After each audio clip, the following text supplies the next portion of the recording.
Di tengah arus sejarah Nusantara, lahirlah sosok yang tak hanya menyebarkan ajaran Islam, tetapi juga membangun peradaban dan menyatukan berbagai kekuatan di tanah Jawa. Inilah kisah Sunan Gunung Jati, seorang raja, ulama besar, dan anggota Wali Songo yang warisannya terus hidup melintasi zaman.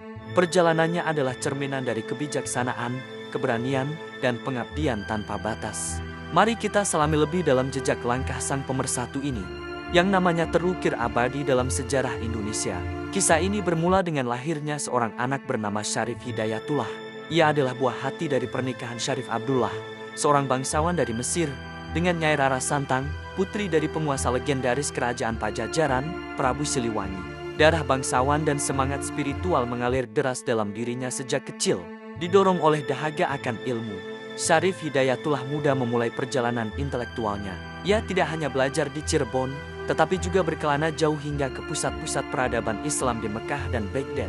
Di sanalah ia mendalami ilmu agama, tasawuf, dan berbagai disiplin pengetahuan lainnya, menempa dirinya menjadi seorang ulama yang berwawasan luas dan dihormati. Perjalanan ini bukan sekadar pencarian ilmu, melainkan sebuah persiapan untuk takdir besar yang menantinya di tanah kelahirannya. Setelah menimba ilmu di berbagai negeri, Syarif Hidayatullah akhirnya kembali ke Cirebon dengan bekal pengetahuan dan spiritualitas yang matang. Kepulangannya disambut dengan tangan terbuka oleh uwaknya, Pangeran Cakrabuana, yang saat itu memimpin Cirebon. Dengan cepat, Syarif Hidayatullah mulai menyebarkan ajaran Islam kepada masyarakat dengan metode yang damai dan mudah diterima.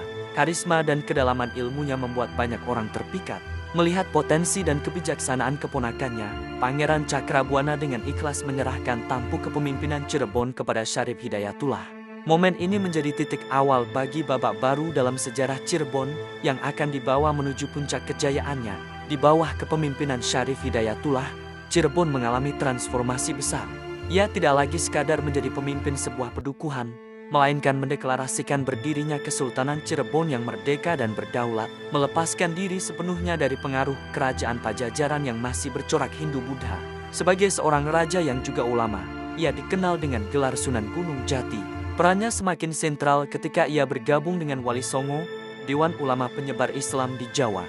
Bersama para wali lainnya, Sunan Gunung Jati mengembangkan strategi dakwah yang cerdas, yaitu dengan memanfaatkan pendekatan budaya. Ia menggunakan kesenian seperti gamelan dan tradisi lokal lainnya sebagai media untuk memperkenalkan nilai-nilai Islam, sehingga ajaran tersebut dapat meresap ke dalam hati masyarakat tanpa menimbulkan konflik.